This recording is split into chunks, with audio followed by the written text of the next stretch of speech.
नाज़रीन, जेल इस्लाह घर हूंदा आहिनि। सॼी दुनिया में जेल्स खे करेक्शन प्लेसिस जे नाले सां सुञातो वेंदो आहे, यानी अव्हां जेका ग़लती कई आहे उन ग़लती खे सुधारण लाइ तव्हांखे हिकिड़ी जॻह ते रखियो वेंदो आहे। पर पाकिस्तान जा जेल्स ई लॻनि था। ताज़ो हीअ एतिरा कहिड़ा ई मिसाल असांजे साम्हूं आया आहिनि जिन में जेल्स में वेही ॾोहारियुनि केतिरा ई ॾोह प्लान कया आहिनि ॿाहिरीं दुनिया जे लाइ। सो हिकु इहो पासो आहे। ॿियो पासो इहो आहे त जेल्स में जीअं आम तौर ते असांजे माशरे में अमीरी ऐं ग़रीबी जो फ़र्क़ु आहे, ईअं ई जेल में बि अमीरी ऐं ग़रीबी जो तमामु घणो फ़र्क़ु आहे। अगरि को माण्हू अमीर आहे, पॉलिटिशियन आहे ऐं उहो अफोर्ड करे सघे थो त उनखे ए क्लास जूं फैसिलिटीज़ बि मिली वञनि थियूं। जॾहिं त अगरि को यतीम आहे, ग़रीब आहे, उन वटि को अफोर्ड नथो करे सघे त उनजी मुलाक़ात बि वॾो मसइलो हूंदो आहे ऐं उनजे लाइ आयल शयुनि में बि कीअं कटौती थींदी आहे। इहो हिकिड़ो वॾो अलमियो आहे जेके असांजे इन्हनि मुख़्तलिफ़ जेल्स में ईअं थिए थो। उनखां अलावा नाज़रीन, सॼी दुनिया में इन्वेस्टिगेशन पहिरीं थींदी आहे, उनखां पोइ अगरि ॾोह साबित थो थिए त ॾोहारी खे गिरफ़्तार कयो वेंदो आहे। जॾहिं त पाकिस्तान में इन जो बिल्कुलु ई उबतड़ आहे। पहिरीं माण्हू गिरफ़्तार थींदो आहे, उहो जेल में हूंदो आहे, रहंदो आहे, उनखां पोइ इन्वेस्टिगेशन थींदियूं आहिनि, जांच थींदियूं आहिनि ऐं अगरि उन जांच खां पोइ साबित थिए थो त हू बेॾोही आहे त उनखे आज़ादु कयो वेंदो आहे ऐं अगरि ॾोही आहे त उनखे सज़ा मिलंदी आहे। ऐं इन में अगरि ख़ासि तौर ते का औरत गिरफ़्तार थिए थी त तव्हां सोचे सघो था त असांजे माशरे में हिकु औरत अगरि हिकु राति बि जेल में गुज़ारे थी या हिकु ॾींहुं बि जेल में गुज़ारे थी ऐं पोइ उनखे इहो कोर्ट साबित बि करे थी छॾे त हू बेॾोही आहे, पर छा असांजो माशरो उनखे उहा जेका उहो मक़ाम, जेका उहा इज़त आहे उहो वापसि ॾींदो? हू पंहिंजी उहा ज़िंदगी वापसि गुज़ारे सघे थी जेका जेल में वञण खां पहिरीं गुज़ारंदी हुई? अहिड़ा ई केतिरा ई मसइला आहिनि जिन ते अॼु डिस्कस कंदासीं। ऐं भली कार चवां थी पंहिंजे महिमाननि खे। असां सां गॾु आहिनि नुसरत मंगण, IG जेल्स। उनखां अलावा Ghulam Qadir Thebo Sahab, additional IG research बि आहिनि ऐं प्रीवियस IG जेल्स बि रहिया आहिनि, CCPO कराची बि रहिया आहिनि ऐं केतिरो ई सीनियर आहिनि पुलिस में। उन सां गॾु असां सां नूर सबा साहिबा मौजूदु आहिनि, पाण एडवोकेट आहिनि ऐं लीगल एड सां तालुक़ अथनि ऐं केतिरनि ई सालनि सां जेल में औरतुनि सां गॾु कमु करे रहियूं आहिनि। जी सर, आउं स्टार्ट कंदसि नुसरत मंगण साहिब सां। त केतिरी जीअं त मूं चयो त केतिरियूं ई औरतूं आहिनि ऐं ॿिया बि आहिनि, मतिलबु जेके क़ैदी आहिनि उहे सभु उनमें शामिलु थी था वञनि। पर अगरि ॻाल्हि औरतुनि जी कयूं था त उहे औरतूं जेके जेल्स में आहिनि ऐं अॻियां हली साबित थिए थो त उन्हनि को ॾोह न कयो आहे ऐं ठीकु मतिलबु बरी करार ॾिनियूं थी वञनि, त उनजी जेको टाइम गुज़रियो उन जेल में ऐं उनजी जेका सॼी लाइफ उनमें तबाह थी या जेको बि प्रोसीजर गुज़रियो, उनजो ज़िम्मेवार तव्हां छा था सम्झो त केरु आहे ऐं उनजे लाइ को कंपनसेशन हुअणु घुरिजे या न हुअणु घुरिजे? लॉ इन जे बारे में छा थो चवे? पहिरीं ॻाल्हि त तव्हांखे मां इहो ॿुधायां त हिते औरत ऐं मर्द जो डिस्क्रिमिनेशन इन हवाले सां वेही सोचणु त हीअ औरत आहे त उनजो छा थींदो, हीअ मर्द आहे। हीअ जेल में अचणु या पंहिंजो पुलिस थाणे ते वञणु, FIR कटणु, इहो जेको सॼो अमल आहे उहो क्राइम सां रिलेटेड आहे। ठीकु आहे। उन में औरत ऐं मर्द जे हवाले सां का डिस्क्रिमिनेशन कान्हे। ॾोह केर बि करे, उहो मर्द हुजे या औरत हुजे, उनखे उन ॾोह जी पुछा गछा थींदी। उनजे ख़िलाफ़ु जेकॾहिं को कानूनी अमल शुरू थिए थो जेको FIR सां शुरू थींदो आहे ऐं पोइ अची इन्वेस्टिगेशन चालान थी जेल में ईंदा आहिनि। ऐं जेल में पुलिस जो कमु न आहे त माण्हू खे ॿधी ऐं जेल मोकिले, इहो कमु अदालत जो आहे। ठीकु आहे। हर जेको बि माण्हू जेल में अचे थो, उहो चाहे मर्द हुजे चाहे औरत हुजे, उनखे जेल मोकिलण वारी अदालत ई हूंदी आहे ऐं अदालत जो ई बसि आहे उहो जेल में मोकिले ऐं जेल खां ॿाहिरि कढे। जेतिरो वक़्तु हू जेल में हूंदो आहे त उनजे लाइ असां टर्म आहे जुडिशियल कस्टडी। हू जुडिशियल कस्टडी में हूंदो आहे। जेल असल में अदालत जी कस्टडी आहे। ठीकु आहे। छाकाणि जेको थाणे ते 14 ॾींहं इन्वेस्टिगेशन जा जेको माण्हू हूंदो आहे, उहो चाहे मर्द हुजे या औरत हुजे, उहा पुलिस कस्टडी हूंदी आहे। उनखां पोइ ई अदालत में उनखे पेश कयो वेंदो आहे ऐं अदालत ई उनखे जेल में आणींदी आहे। हाणे इहा अदालत जी सवाबदीद आहे। अदालत जेकॾहिं सम्झे थी त केस जुडिशियल कस्टडी जे लाइ फिट आहे त उहो जुडिशियल कस्टडी रिमांड में मोकिले छॾींदी आहे। ऐं जेकॾहिं अदालत इहो सम्झे थी त हिन में केस में एतिरी का जान कान्हे त उन में ॾाढो अदालतूं लिबरल बि आहिनि, बेल ग्रांट करे छॾींदियूं आहिनि ऐं उहे माण्हू बेल ते रही करे अदालत खे मुंहुं ॾींदा आहिनि। पोइ जेकॾहिं या त उन्हनि खे at the end of the day या त सज़ा थी वेंदी आहे त वरी वापसि हू पंहिंजी सज़ा भोगण जे लाइ जेल अची वेंदा आहिनि ऐं न जेकॾहिं बरी थी वेंदा आहिनि त हू ॿाहिरि हलिया वेंदा आहिनि। त इहो इन में पुलिस कुझु नथी करे सघे। पुलिस पंहिंजे न जेल वारो को कुझु करे सघे थो जो कंहिंखे पकड़े जेल में विझे। न सर, मुंहिंजो चवण जो मक़सदु इहो हो जेको मूं औरतुनि जो चयो, उनजो मक़सदु इहो न हो त विमेन जेके आहिनि, औरतूं जेके आहिनि क्राइम खां मथां आहियूं आहिनि या ॾोहारी न आहिनि। मुंहिंजो चवण जो मक़सदु इहो त असांजी सोसाइटी जीअं त औरतूं स्पेशली वल्नरेबल आहिनि, ऐं असांजी सोसाइटी में हिकिड़ो ख़ासि टैबू आहे औरतुनि जे हवाले सां, त मर्द त वरी बि जॾहिं जेल मां वापसि भरी थी अचे थो त सर्वाइव करे थो वञे, पर औरतुनि जो आहे त उहो जेको टाइम गुज़रे थो उहो उन्हनि जो ॾुखियो। मुंहिंजो चवण जो इहो मक़सदु न हो। मां बाक़ी तव्हांखे उन ते थोरो ॿुधायां हा त वरी उन हिसाब सां तव्हां रेशो बि ॾिसो। असां वटि सिंध में तक़रीबन 20,000 प्रिज़नर आहिनि, उन्हनि 20,000 मां औरतुनि जो तादादु 250 आहे, पोणा 200 जी। तमामु घटि आहे। अच्छा, एतिरो ई छाकाणि औरत जो हिसो क्राइम में एतिरो आहे, तंहिंजे करे उन्हनि जो जेको रेशो आहे जेल जे अंदरि बि घटि आहे। रहियो सुवाल त औरत जेका जेल में रही ऐं ॿाहिरि निकिरे थी पई त उनजो हाणे इहो हिकिड़ो समाजी मसइलो आहे, ठीकु आहे न। हिनखे तव्हां क्राइम सां रिलेट त करे सघो था पिया, पर बेसिकली इहो समाजी मसइलो आहे। ऐं जेके अॼु खां असां जेकॾहिं 50 साल पहिरीं ॾिसंदासीं त सिंध में शायदि का विरले के चंद औरतूं हूंदियूं हुयूं जेल में, ऐं घणो करे फॉरेनर्स हूंदियूं हुयूं हुते कराची जे जेलनि में या इंटीरियर में। तमामु औरत जो जेल में वञणु तमामु हिकिड़ो नापेज शइ हूंदी हुई, औरतूं न हूंदियूं हुयूं। पर जीअं जीअं समाजी इवोल्यूशन थिए थी, समाज तरक़ी कंदा आहिनि, त उन में पोइ इहे शयूं अचनि थियूं पियूं। हाणे असांजी औरत इकोनॉमी में भाङे भाईवार थी वई आहे, हिसेदार थी वई आहे, त उन सां गॾोगॾु उनजो जेको रेशो आहे क्राइम में बि वधणु शुरू थी वियो आहे। त इहा शइ थींदी, इनखे तव्हां रोके जेके कोन था सघो। महज़िब जेके माशरा जीअं पाण मिसाल ॾियूं था न, त उन में वरी इहो बि आहे त अगरि औरतूं गिरफ़्तार बि थियनि थियूं क्राइम में या छा, त उन्हनि जो स्पीडी एतिरो ट्रायल हूंदो आहे त, ऐं जीअं ई मूं चयो त इन्वेस्टिगेशन पहिरीं थींदी आहे, गिरफ़्तार पोइ थींदो आहे। असांजो वरी थोरो इन जे बिल्कुलु अपोज़िट आहे, त उन में उहो जेको भोॻे थी न उहो हिकिड़ो अलॻि इशू आहे। बिल्कुलु त बाक़ी बेल ई ज़मानत इन ते वरी अॻियां इन ते ॻाल्हायूं था। ऐं थेबो साहिब सां ॻाल्हाइणु चाहींदसि त सर, कल्ह मुंहिंजो जेल वञणु थियो ऐं काफ़ी औरतुनि सां मिलियसि। उनमें हिकिड़ी छोकिरी फाइन आर्ट जी स्टूडेंट आहे, कराची यूनिवर्सिटी में स्टूडेंट हुई। त जॾहिं उन ते एलिगेशन लॻो त भई हिन पंहिंजी कंहिं सहेली जो मर्डर कयो आहे हिकिड़े कंहिं माण्हू सां मिली करे। अच्छा, उन छोकिरी जो चवणु हो त रिपोर्ट्स साबित मतिलबु रिपोर्ट्स अची वियूं त उहो मर्डर कोन हो, तबई मौत हुई छोकिरी जी। सेकेंड, हू जंहिंसां इन्वॉल्व हुई, जंहिं छोकिरो हो, उन पाण मञियो आहे त उन क़तल बि कयो, सभु थी वियो हलियो। मुंहिंजो नालो या मूंखे गिरफ़्तार कयो वियो आहे, ऐं मुंहिंजो वकील जो चवणु आहे त हाणे मतिलबु जीअं त को प्रूफ न मिलियो आहे त तोखे हाणे 6 महीना ख़ैर उनखे जेल में थी विया आहिनि, पर हाणे तूं आज़ादु थी वेंदी, छो जो अहिड़ो को सबूत न मिलियो आहे। पर उन छोकिरी जो चवणु हो त जॾहिं मूंखे PIB थाणे ते गिरफ़्तार करे आया, PIB ईस्ट में अचे थो, त उते SSP ईस्ट जेके हा, उन्हनि मुंहिंजे मुंहं तां नकाब जेको आहे सो लारायो, ऐं मुंहिंजूं पिक्चर्स मीडिया खे बि कढी ॾिनियूं, ऐं सिंध पुलिस जे नाले सां जेको पेज आहे उन ते बि लॻायो, ऐं स्टोरी बिल्कुलु ई डिफरेंट करे लॻाई त जीअं त उन छोकिरे सां हिन छोकिरी जी बि इन्वॉल्वमेंट हुई, हुनजी बि हुई, पोइ हिननि करे हुननि ॿिन्हिनि मिली हुनखे मारियो या वाट एवर।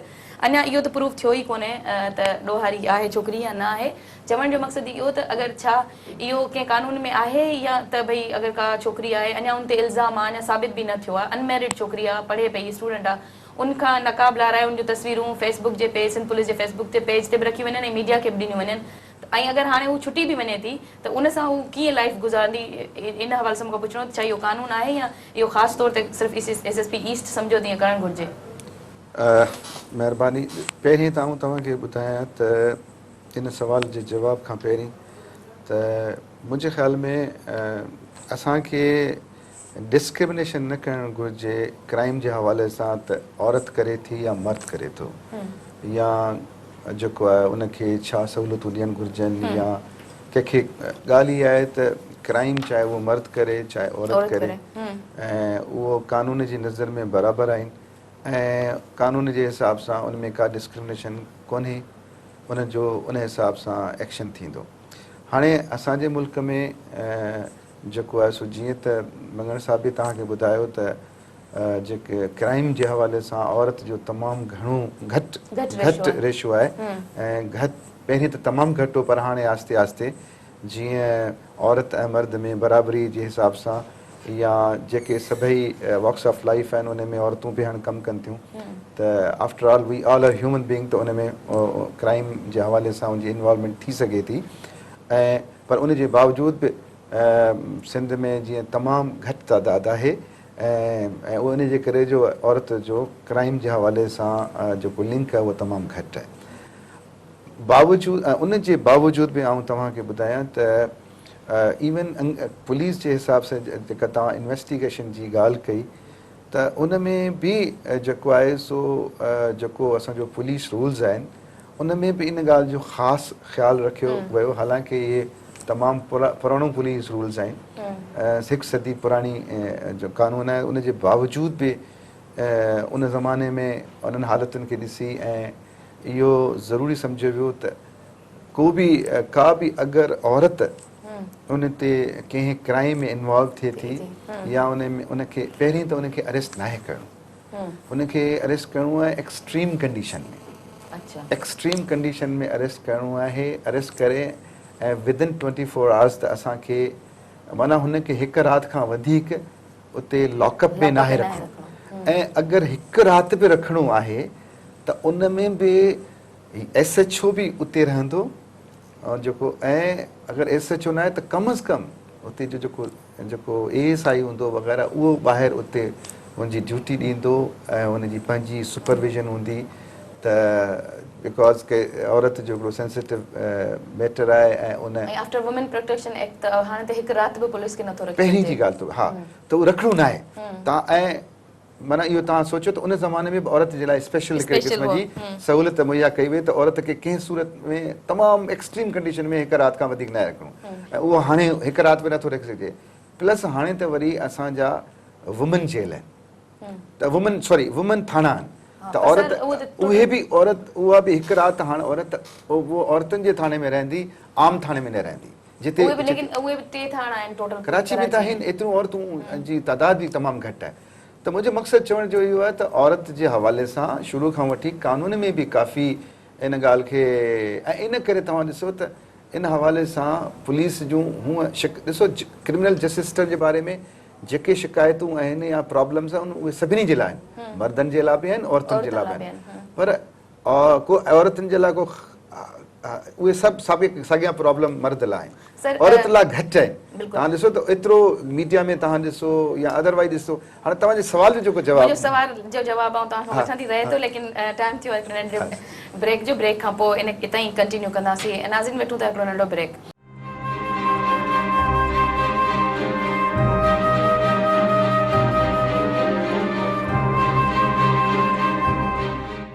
वेलकम बैक नाज़रीन।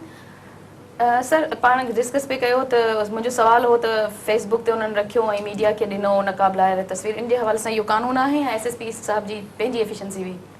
ॾिसो हाणे ॻाल्हि इहा आहे त अॼुकल्ह मीडिया आज़ादु आहे ऐं कॾहिं को क्राइम थिए थो ऐं उन में चाहे उहो मर्द आहे या औरत आहे त उनखे मीडिया खणे थो, पोइ चाहे उहो सोशल मीडिया आहे या प्रिंट या इलेक्ट्रॉनिक मीडिया आहे, उनखे त मना नथो करे सघिजे। हिकिड़ो माण्हू अगरि को इन्वॉल्व आहे, जेको हर को माण्हू चाहे थो ॾिसणु चाहे थो, ऐं जेके एविडेंस आहिनि उहे ज़ाहिर आहे पुलिस खे मिलनि था, उहे पुलिस ॿुधाए थी, अपैरेंटली ही शइ ज़ाहिर थी आहे, पर इन जो मतिलबु इहो न आहे त का उहा ॻाल्हि उहा जेका शइ आहे उहा त प्रूव थींदी वञी कोर्ट में अदालत में थींदी, ऐं इहो न सम्झणु घुरिजे त हाणे हीअ अगरि अरेस्ट थी आई आहे त इन जो मतिलबु त जेको आहे सो न सम्झण सर इहे न घुरिजे, पर जीअं त पाण असां सोशल मीडिया ऐं मीडिया जेको आहे न जेका पहिरां फर्स्ट जेका हाणे जीअं सपोज़ कंहिं बि वाक़ियो अगरि ख़ैरपुर में एतिरा माण्हू मारिया त उहा ख़बर जेका आहे न वॾी ब्रेकिंग थी हलंदी, लेकिन उनखां पोइ उहे गिरफ़्तार थिया त उहा ख़बर न आहे मीडिया जे लाइ, ठीकु आहे।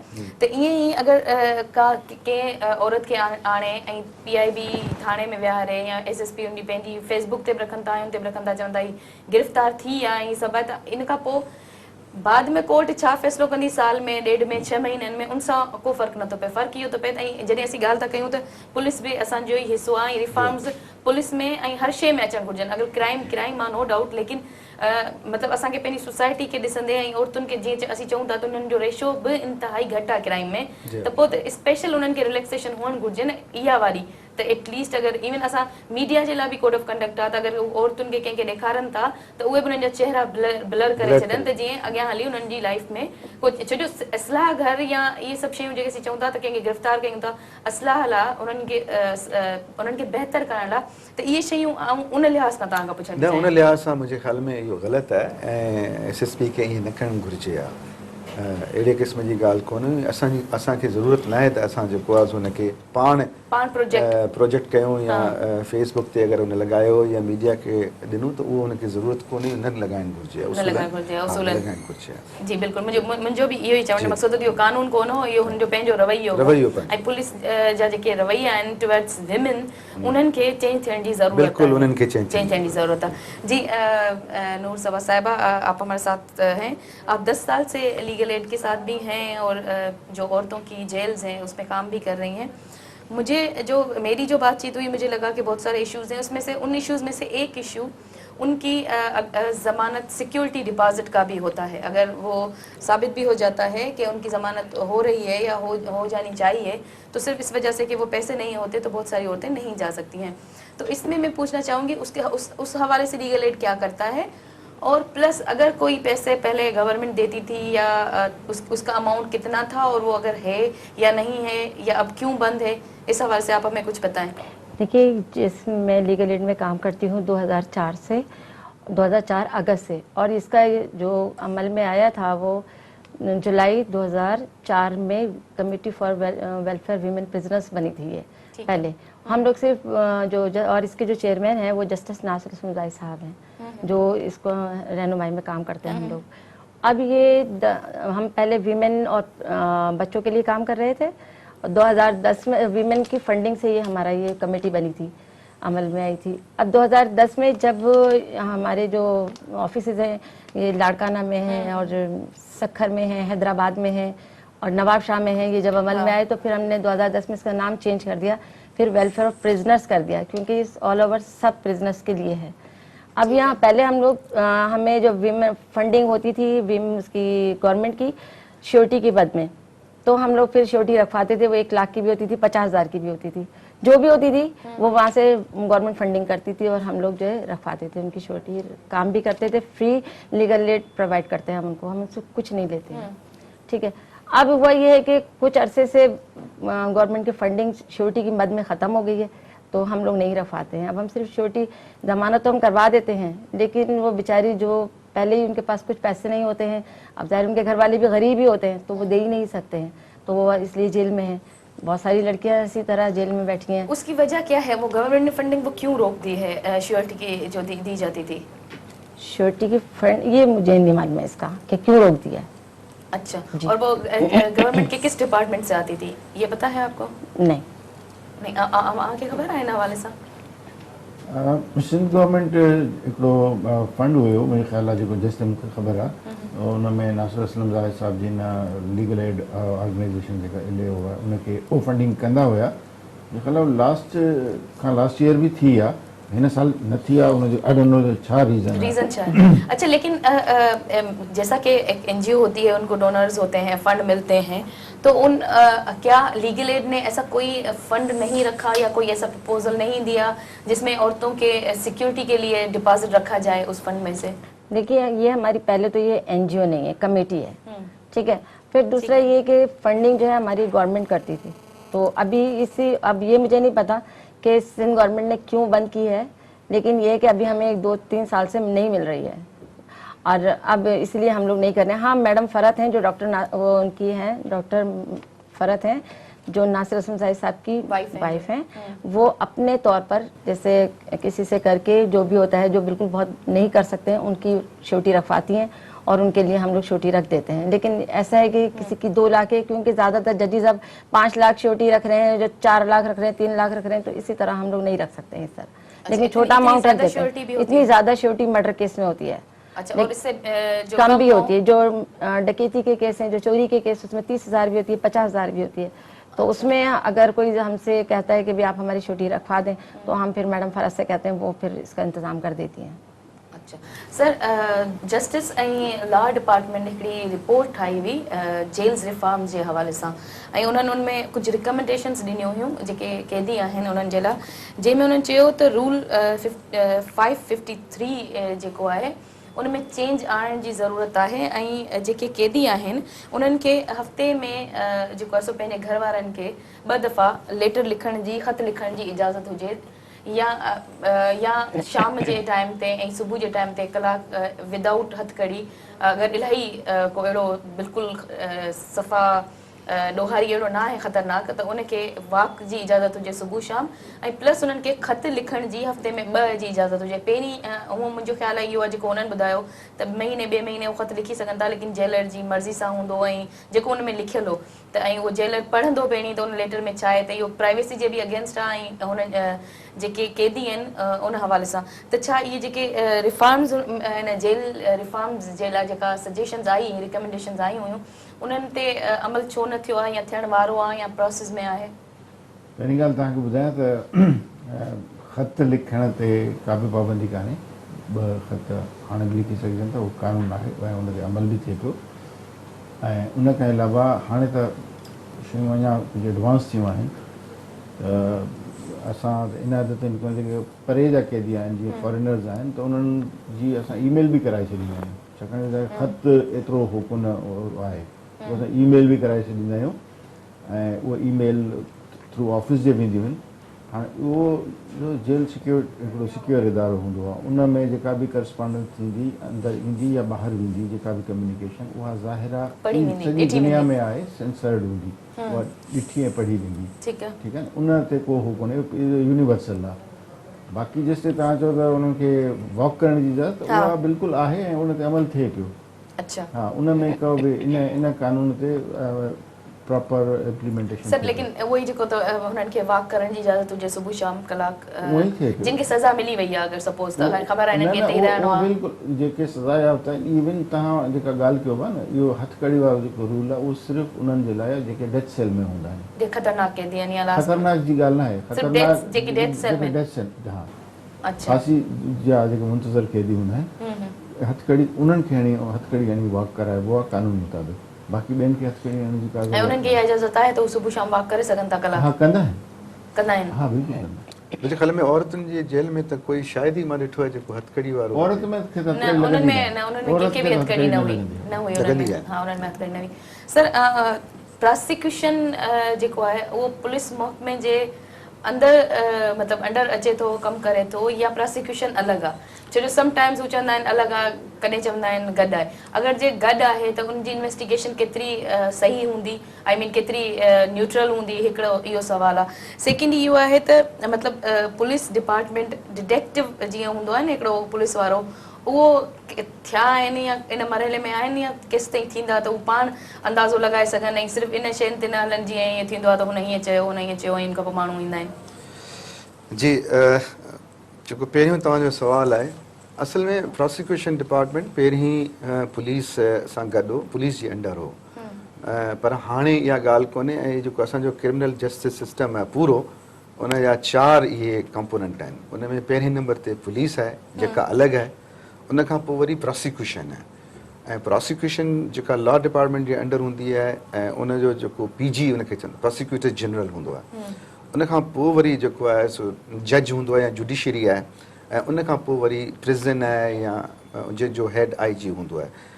त इन लिहाज़ सां पुलिस जेको आहे सो इन्वेस्टिगेशन कंदी आहे ऐं उन खां पोइ जेको एविडेंस मिलंदो आहे प्रोसिक्यूशन वारा उहो एविडेंस खणी ऐं उनखे कन्विक्शन कराइण जी कोशिशि कंदा आहिनि ऐं जज उनखे सज़ा ॾींदा आहिनि ऐं उन सज़ा ते जेको अमल थींदो आहे उहो प्रिज़न डिपार्टमेंट या करेक्शन डिपार्टमेंट में थींदो आहे। त उन हवाले सां इहो त हाणे पुलिस जे अंडर कोन्हे। ऐं बाक़ी जेको इन्वेस्टिगेशन जे हवाले सां जेका तव्हां ॻाल्हि कई त हाणे कुझु उन ते रिफॉर्म्स बि अचनि पिया। असल में हुअणु त ईअं घुरिजे त FIR जॾहिं थींदी आहे त उन खां पोइ ज़रूरी न आहे त को तव्हां उन माण्हूअ खे अरेस्ट कयो, तव्हां इन्वेस्टिगेशन में एविडेंस कलेक्ट कयो।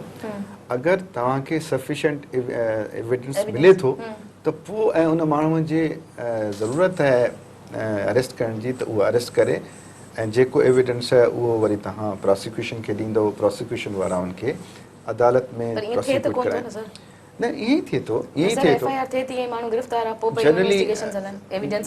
हाणे ॻाल्हि इहा आहे त चयो ईअं थो वञे त भई FIR थी आहे, फरियादी बि इहो चए थो त जीअं FIR थिए अगरि तव्हां उनखे अरेस्ट न कयो त इन जो मतिलबु यार तव्हां पुछा गाछा कोन कई। उसूलन थियणु घुरिजे जेको कि इन खे मिसयूज़ कयो थो वञे। पुलिस पहिरीं जेको आहे सो माण्हू खे अरेस्ट करे थी, हालांकि हक़ीक़त में हीअं घुरिजे त उनजी इन्वेस्टिगेशन थियणु घुरिजे, कनि। उन में जीअं ॿाहिरिनि मुल्कनि में बि थींदो आहे, ऐं हाणे शायदि इन हवाले सां FIR में कुझु चेंजिस बि अचनि पियूं। जीअं FIA में FIR खां पहिरीं इंक्वायरी थींदी आहे, ऐं उन खां बाद में FIR थींदी आहे। पर जेको सिरेदस्त हींअर निज़ाम आहे उन में बहरहाल ईअं थींदो आहे जो को बि FIR थींदी आहे। ऐं औरतुनि जे हवाले सां त बिल्कुलु पुलिस कॾहिं बि जेसि ताईं की उनजो क्लियर कट कोई बि को सबूत न हूंदो आहे या ज़रूरत न हूंदी आहे, पुलिस गिरफ़्तार न कंदी आहे। सवाल ई न पवंदो आहे, छाकाणि जो पुलिस जो खे औरत जो रखणु, उनजी कस्टडी मजिस्ट्रेट वटि पहुचाइणु, उहे उन में चेक्स तमामु घणा आहिनि। इन करे पुलिस जेको आहे औरत खे इन मामले में कंहिं बि क्राइम में जॾहिं का साबिती हूंदी आहे, का ॻाल्हि हूंदी आहे, त पोइ उन में गिरफ़्तार करे, छाकाणि उनखे घटि में घटि टाइम में रखिणो आहे ऐं फ़ौरन जेको आहे सो हुनखे जुडिशियल में मोकिलिणो आहे। त हुन हवाले सां औरत सां एतिरी लॉ त इहो ई आहे, पर प्रैक्टिस ईअं न आहिनि। न प्रैक्टिस ॾिसो न, अगरि तव्हां ॿुधायो त औरतूं अगरि कंहिं क्राइम में हूंदियूं आहिनि त उहो को वधीक तव्हांखे ख़बर त मॉनिटर थींदो आहे ऐं जुडिशरी उनखे मॉनिटर कंदी आहे। उन में जीअं थोरे ई टाइम में हिन जी इन्वेस्टिगेशन कंप्लीट थी वेंदी आहे। ऐं बाक़ी हाणे जेका तव्हां बि सुवाल कयो न, त उहो हुअणु घुरिजे त जीअं जेका तव्हां चयो त डिटेक्टिव जेके टूल्स, हाणे ॻाल्हि इहा आहे त उहा इन्वेस्टिगेशन, साइंटिफिक इन्वेस्टिगेशन जी अञा ज़रूरत आहे पुलिस में, ऐं इन्वेस्टिगेशन में इम्प्रूवमेंट जी तमामु घणी ज़रूरत आहे। त उन सां इहो थींदो त पोइ जेको आहे फ़ौरन तव्हांखे सबूत जेको बि हूंदो मिली वेंदो, ऐं उनखां पोइ उनखे जेको इनखे प्रोसिक्यूशन खे बि आसानी थींदी, ऐं अगरि कन्विक्शन हूंदी त उन में बि बहितरी ईंदी। त इन में इन्वेस्टिगेशन जे हवाले सां इम्प्रूवमेंट जी ज़रूरत है। जी हाँ। नूर सबा साहबा, मैं आपसे पूछना चाहूँगी कि कितने अभी तक लीगल एड ने कितनी औरतों को जो है वकील करके दिया है, लीगल एड फराहम की है, अंदाज़न चले इस साल ही, और अगर करके भी दिया है उसके बाद फॉलो अप कितना है? आई मीन कोई आपने वकील करके दे दिया उस वक्त जो भी हुआ, क्या वो टिल एंड के उसको सज़ा मिल जाए या बरी हो जाए तब तक वो उसका फॉलो अप होता रहता है या नहीं? देखिए, अगर आप कहते हैं कि इस साल में कितने, तकरीबन 12 लड़कियां या 13 जो हम लोग निकाल चुके हैं, और सिर्फ मैं ही काम करती हूँ वीमेन प्रिजन में। ठीक है, क्योंकि लड़कियों की क्वांटिटी कम है और केस भी और दूसरे वकील भी करते हैं। शुरू से लेके आखिर तक जो हमारे पास केसेस होते हैं, क्योंकि वो बेचारी गरीब होती हैं, जो वकील नहीं कर सकती हैं, तो वो दूसरा वकील भी नहीं आता है उसमें, तो हम आखिर तक उनका केस करते हैं। वो अगर बरी हो जाती हैं तो तब हम, बल्कि उनके बाद भी हम उनका इंटरव्यू कर रहे होते हैं कि भाई आपको कोई मुश्किलात तो पेश नहीं आ रही हैं। कभी कभी ऐसा होता है कि अगर उनको किसी जॉब की ज़रूरत होती है, कोई हमारे पास अगर ऐसा होता है या कोई ट्रेनिंग करना चाहती हैं वो, तो हम उनको करवाते हैं। बल्कि एक लड़की थी उसमें जो मर्डर केस में थी, और वो वहाँ से गई और उसने रिक्वेस्ट भी की, तो फिर उसको हमने अंदर तो होती है इसकी कंप्यूटर की ट्रेनिंग, लेकिन बाहर भी उसको प्रोवाइड की इसके। इस तरह के बहुत सारी होती हैं कि जो हमारे पास आती हैं बाद में, जो बेचारी मजबूर होती हैं, तो हम उनकी मदद भी कर रहे होते हैं, उनकी फैमिली की भी मदद कर रहे होते हैं ये कि वो अगर अंदर हैं और उनकी फैमिली के जो लोग हैं वो हमारे पास आते हैं, कुछ पैसे वो मांगते हैं, कुछ करते हैं, उनका माहाना वजीफा भी उनको देते रहते हैं। जी बिल्कुल, आखिर तक। जी बिल्कुल, आखिर तक सजा मिल जाए या छूट जाए। जी, और जो भी हाँ बिल्कुल। ओके नाज़रीन, ब्रेक टाइम थियो आहे हिकिड़े नंढे ब्रेक जो, वठूं था ब्रेक।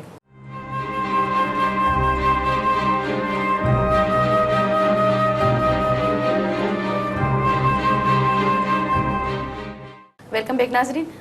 नुसरत साहब, मां तव्हां खां पुछणु चाहींदसि त ही त मतिलबु हिकिड़ी कमेटी आहे जेका लीगल एड फराहम करे थी औरतुनि खे जेके हुते जेल्स में आहिनि, छा गवर्नमेंट जे तरफ़ां बि का जेको आहे सो वकील मुहैया कयो थो वञे औरतुनि खे, अगरि कंहिं वटि वकील न आहिनि, या अगरि लीगल एड उतां मतिलबु लीगल एड कमु ख़तमु थी करे छॾे, त उन खां पोइ उन्हनि जेके औरतुनि वटि वकील न आहिनि त उन्हनि खे वकील फराहम गवर्नमेंट या तव्हां जूं जेके इख़्तियारियूं आहिनि उहे कनि थियूं या नथियूं कनि? हिकु इहो सवाल। सेकेंड इहो त 18 साल या 18 सालनि खां अगरि घटि आहे छोकिरी एज में, त छा उनजी ज़मानत ईअं नथो थी सघे त ज़मानत उनजो राइट करार ॾिनो वञे ऐं उनखे इन सॼो जेको प्रोसीजर आहे उन में विझण खां पहिरीं उनखे ज़मानत ॾिनी वञे, उनखां पोइ इन्वेस्टिगेशन हलनि, ऐं जीअं त मतिलबु उन ते को फ़र्क़ु न पवणु घुरिजे? पहिरीं जेको तव्हां सवाल कयो लीगल एड जे हवाले सां, मां तव्हांखे ॿुधाईंदो हलां त जस्टिस नासिर असलम साहब जी जेका इहा लीगल एड ऑफिस आहे, जंहिं इहो हिकु वुमन जेल खां स्टार्ट वरितो, और गवर्नमेंट जी उन में काफ़ी सिंध गवर्नमेंट जी फंडिंग Funding हुई, हुई। कुझु इंटरनेशनल फंडिंग बि हुई, जंहिं तहत हिन जो दायरेकार वधायो हुयो। हिन वक़्तु हुननि जो कमु सिंध जे 20 जेलनि ते थिए पियो ऐं उन सभिनी जेलनि ते हू लीगल एड प्रोवाइड कनि पिया। उनमें हुनजी गवर्नमेंट जी बि उन्हनि खे सपोर्ट हासिलु रही आहे। उन खां अलावा वुमन डेवलपमेंट जेको इदारो आहे उन्हनि जो बि काफ़ी उन सां सहकार रहियो आहे ऐं ॿियूं जेके तंज़ीमूं आहिनि उहे बि उन में कमु कनि पियूं। उन खां अलावा हिकिड़ी ॿी ऑर्गेनाइज़ेशन आहे हिते कराची बेस्ड जेका बि औरतुनि जे वुमेन एड जे नाले सां वुमेन एड जे नाले सां बि आहे, इस्लामिक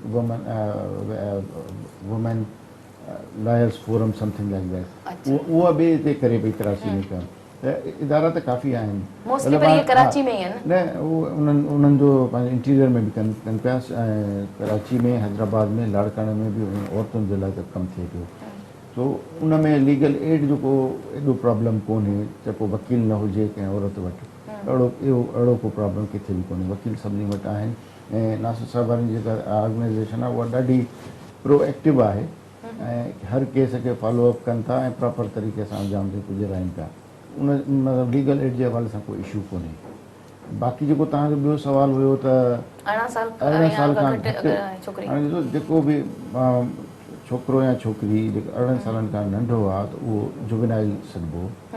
जुवेनाइल जस्टिस ऑर्डिनेंस 2000 तहत ज़मानत उनखे ॾाढो लिबरली, छोकिरनि में बि इहो आहे त 6 महीननि जे अंदरि अंदरि हुनजी केस खे डिस्पोज़ कयो वञे, हलाए करे ख़तमु अंजाम ते पुॼायो वञे जेके माइनर ऑफेंसिस आहिनि उनमें, न त हुनखे ज़मानत ॾिनी वञे। सो ऐं छोकिरियुनि जे सर वो मामले में अकॉर्डिंग टू लॉ प्रैक्टिस में आहे। बिल्कुलु जीअं असांखे मूंखे इहा ख़बर आहे त जीअं चयो वियो त जेको डाइवोर्स या तलाक जो केस आहे उहो 3 महीननि जे अंदरि जज खे ख़तमु करिणो आहे, ठीकु आहे। लेकिन असां केतिरा ई अहिड़ा डाइवोर्स जा तलाक जे लाइ खुला जे लाइ केस आहिनि जिन खे साल बि थी थो वञे, 6 महीननि खां मथे थो थी वञे। त उन हवाले सां तव्हां इहो ई थी पुछणु न, मां चाहियां त तव्हांखे ॿुधायां त ख़ासि तौर ते छोकिरियुनि जे हवाले सां अदालतूं काफ़ी लिबरल आहिनि ऐं अदालत जी बि इहा कोशिशि हूंदी आहे त उहा घटि में घटि जेल में हुजे ऐं बिल्कुलु जेल में न वञे त बहितर आहे, पर ज़ाहिर आहे कुझु केसिस अनअवॉइडेबल हूंदा आहिनि त उन में ऐं उन में ज़मानतूं तमामु लिबरल वे में ॾिनियूं वञनि थियूं, प्रोवाइडेड की उन जेको ज़ामीन पवण वारो हुजे या ॿियो वरी इहे शयूं बि ॾिठियूं हुजनि त छोकिरी जेकॾहिं उहा ॿाहिरि निकिरे थी त उन जो को ठिकाणो बि आहे या न आहे। मतिलबु इहे सभु मुख़्तलिफ़ जेके सर्कमस्टांसिस ॾिसी करे अदालत घणो करे हिन में ॾाढो लिबरल जेको आहे सो व्यू वठंदी आहे। अच्छा सर, सिंध असेंबली शर्मिला फारूकी साहिबा हिकिड़ो बिल ॾिनो हो सिंध असेंबली में DNA लेबॉर्ट्री जे लाइ सिंध में, ऐं उन खां पोइ इहो करार ॾिनो वियो त भई रेप केसिस में DNA मस्ट आहे, मतिलबु मेन एविडेंस आहे। पोइ चयो वियो त भई डिपार्टमेंट वटि पैसा न आहिनि, ईअं न आहे, लेबॉर्ट्री नथी हुजे, लेकिन फाइनली इहो थियो त उहो पास थी वियो ऐं क़ाइम अली शाह साहिबु CM सिंध आहिनि, उन्हनि इफ़्तिताह बि कयो उन लेबॉर्ट्री जो।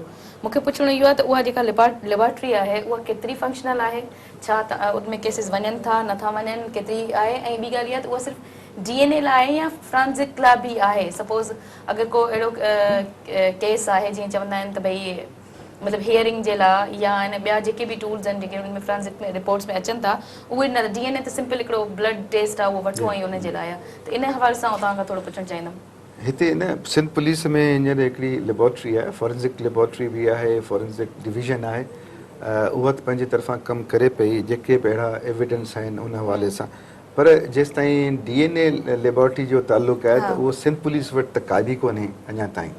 बाक़ी LMC ऐं में लियाकत मेडिकल यूनिवर्सिटी में अञा ॿुधो आहे त ठहींदी या उन में प्रोसेस में आहे, ऐं पंजाब में आहे, इस्लामाबाद में आहे, सिंध में अञा DNA लैब न आहे जेको, बाक़ी हाणे उहा प्रोसेस में आहे ठहिण जे, इफ़्तिताह थियो आहे, पर आउं सम्झां थो अञा फंक्शनल न आहे थी। ऐं रेप में DNA जेको आहे सो उहो मेन एविडेंस आहे ऐं इन ई करे जॾहिं हितां खां वञनि थियो इस्लामाबाद त ऐं उन जो एक्सपेंसिस बि तमामु घणा था अचनि। सेकेंड इहो जेसि ताईं आमतौर ते अगरि को रेप केस थिए थो या अहिड़ी का शइ थिए थी त उन में जेसि ताईं माइट डिसाइड कनि त इहो वञिजे इन कोर्ट जे प्रोसेस में न वञिजे, हिकिड़ो उन में एतिरो टाइम लॻे थो। उन खां पोइ थाणे वारनि में जे उनमें टाइम लॻे थो, पोइ उहे शयूं ओसि ताईं मोकिलण त उनमें हिकिड़ो टाइम पीरियड हूंदो आहे जेको काउंट ज़रूरु थींदो आहे उन एविडेंस खे मतिलबु फाल हुअण में। ऐं अगरि उहो नथो थिए त उनजे करे अक्यूज़ आसानी सां जेको आहे सो निकिरी सघे थो। त सवाल इहो त इन ते अगरि कुझु न आहे थियो त अव्हांजे हवाले सां इन ते को कमु थिए पियो या न? न, इन में ॾिसो, इहो जेसि ताईं DNA लैब जो तालुक़ु आहे उन में हमेशह पुलिस तरफ़ां रिक्वेस्ट कई वई त जेतिरो बि जल्दी थी सघे DNA लैब सिंध में हिकिड़ी हुजे, हुअणु घुरिजे। छाजे करे जो इन में इलाही मसइला पिए थिया त DNA जे लाइ जेका बि टेस्ट कराइणो पियो पए उहो इस्लामाबाद, उन में टाइम लॻो पिए, अचण में वञण में एक्सपेंसिस बि घणा थिया पिए, पर उनजी जेका मौजूदगी सिंध में न हुई ऐं गवर्नमेंट इन खे ॾिसंदे जेको आहे डिसाइड कयो आहे इफ़्तिताह जीअं तव्हां चयो थियो आहे, पर अञा ताईं फंक्शनल न थी आहे, पर इंशाल्लाह हाणे जल्दी फंक्शनल थी वेंदी,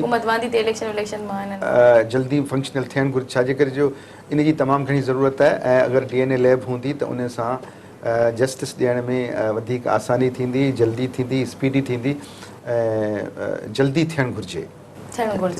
जी नूर साहिबा, मैं आपसे पूछना चाहूँगी कि लीगल एड को गवर्नमेंट की तरफ से फंडिंग होती है तो लीगल एड काम कराए, अगर वो आपने कहा जैसे श्योरिटी की फंडिंग रुक गई तो वो रुक गया, ऐसे ही अगर ओवरऑल फंडिंग रुक जाती है तो लीगल एड की सस्टेनेबिलिटी के लिए, कि औरतों के लिए काम के लिए आपके पास कोई प्रपोजल या कोई इन फ्यूचर आपने इसकी कोई प्लानिंग की है?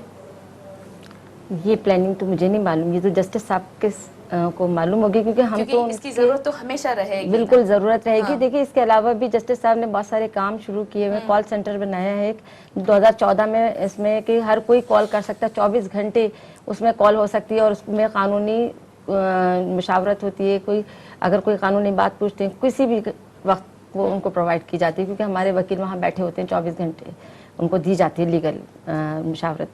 अब ये कि अब अगर ये आप मुझे कह रही हैं कि फंडिंग अगर रुक जाती है तो ये, क्योंकि आमतौर पे कहा जाता है कि NGOs या कमेटीज तब तक काम करती हैं जब तक उनको फंडिंग हो।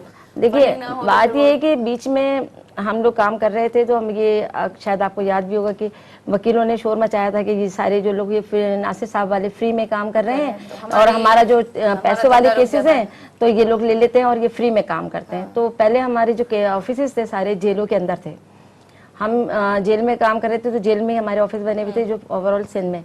लेकिन फिर ये हुआ कि हम लोगों ने अपने ऑफिस भी ज़ाहिर वहाँ से हटा लिए, लेकिन काम हमने फिर भी किया कि हमारी अगर बीच में फंडिंग भी रुक गई थी तो लेकिन हम काम कर रहे थे, काम हो रहा था हमारा। सारे जो वकील थे हमारे, बल्कि नासिर साहब जो हैं, जस्टिस नासिर साहब, वो मैं ये कहना चाहूँगी कि मेरी नज़र में तो अभी तक कोई पाकिस्तान में तो है नहीं कोई ऐसा जो वो बिल्कुल इंतहाई ईमानदारी से और नेक नियति से काम कर रहे हैं। बल्कि वही नहीं, उनकी जो नवासी है हया, जो हमारी एडमिन है, वो भी उसी तरह काम कर रही हैं। और इंशाल्लाह मेरा ये ख्याल है कि अगर हम रहे ना रहे लेकिन ये इदारा बंद नहीं होगा, क्योंकि नेक नियति भी शामिल होनी चाहिए। पंजाब में रेस्क्यू 112 जे नाले सां हिकिड़ी मतिलबु आहे, रेस्क्यू माण्हुनि खे रेस्क्यू समरादी आहे न, त मतिलबु बाहि लॻी वई अथई एमरजेंसी में, पर अगरि सपोज़ का औरत फ़ोन करे थी त मुंहिंजो दरवाज़ो केरु खोले ऐं अचणु थो चाहे, मूंखे मारणु थो चाहे, त फौरी रेस्क्यू कंदा आहियूं। जीअं ॿाहिरि हर हंधि थींदो आहे, इवन एनिमल्स खे, जानवरनि खे बि रेस्क्यू कयो वेंदो आहे। पंजाब में इहा 112 जेका रेस्क्यू कमु करे थी, KP हाणे मंज़ूरु कई आहे। ऐं सिंध जा मूंखे पुछिणो आहे तव्हां खां, त तव्हां सिंध में इहा अहिड़ी रेस्क्यू का जेका आहे सा सर्विस ॾियो पिया न पिया ॾियो, स्पेशली पर्टिकुलरली विमेन के? न, सिंध में मुंहिंजे ख़्याल सिंध में अञा ताईं उहो जेको पुलिस जे हवाले सां त 15 आहे, त अगरि कंहिंखे 15 सिर्फ़ु पुलिस जे हवाले सां आहे। बाक़ी उन खां अलावा जेके जीअं बाहि हिकिड़ी जॻह ते हिकिड़ो कमांड सेंटर हुजे जंहिंमें अगरि तव्हांखे बाहि जो इतला ॾियणो आहे या तव्हांखे ॿियो को प्रॉब्लम आहे या एम्बुलेंस खपे या इन क़िस्म जो को कमांड सेंटर अञा न ठहियो आहे, जंहिंजे लाइ ॿुधण में इहो त कमांड सेंटर ठहियो, पर उन में अञा ताईं उहो जॉइंट ठहंदो जंहिंजी अञा उहो न ठहियो आहे। ऐं अहिड़े क़िस्म जी सर्विस कोन्हे, अलॻि अलॻि सर्विसिस आहिनि, जीअं अमन फाउंडेशन जूं एम्बुलेंस आहिनि, ईदी जूं आहिनि, ऐं पुलिस जे लाइ अलॻि 15 आहे। त इहे इन हिसाब सां, या फायर ब्रिगेड जो अलॻि आहे। पर जहिड़े नमूने सां पंजाब में हिकिड़ो इदारो आहे रेस्क्यू जो अहिड़े नमूने जो इदारो हिते न आहे सिंध सर छो न आहे ठाहिणु घुरिजे या न ठाहिणु घुरिजे केरु ठाहींदो न बिल्कुलु ठाहिणु घुरिजे गवर्नमेंट जो जो कमु आहे त उहो ठाहे। उहो त सिर्फ़ु पुलिस जे हवाले पुलिस सां जे हवाले सां ऐं हिकिड़े कंहिं ख़ासि मतिलबु जीअं इमरजेंसी क्राइम जे हवाले क्राइम जे सां हवाले सां क्राइम ईअं जे आहे। हवाले सां लेकिन जीअं रेस्क्यू कंहिं शइ खे कयो वञे स्पेशली पाण वटि त एतिरा मसला हूंदा आहिनि औरतुनि जे हवाले सां इन जे लाइ छो न आहे ऐं इनखे केरु कंदो मतिलबु आई मीन न इन जे हवाले सां बिल्कुलु हुअणु घुरिजे जीअं पंजाब में आहे केपी में बि आहे हिते बि हुअणु घुरिजे ऐं हिन में हिकु क़िस्म जो हिकिड़ो नंढो सेंटर ठाहियो गवर्नर कराची में कमिश्नर साहब पंहिंजे ऑफिस में पर उहो नंढी लेवल ते उहो बि एतिरो फंक्शनल नथो नज़र अचे बहरहाल इहो हुअणु घुरिजे ऐं इन में गवर्नमेंट खे जेको आहे सो सर ह्यूमन राइट्स सेल ई जेके पुलिस जा आहिनि उहे बि फाल न आहिनि ऐं मतिलबु ही जेसि ताईं रेस्क्यू अचे पर जेके ह्यूमन राइट्स सेल आहिनि उहे छो फाल न आहिनि ह्यूमन राइट्स सेल जेके आहिनि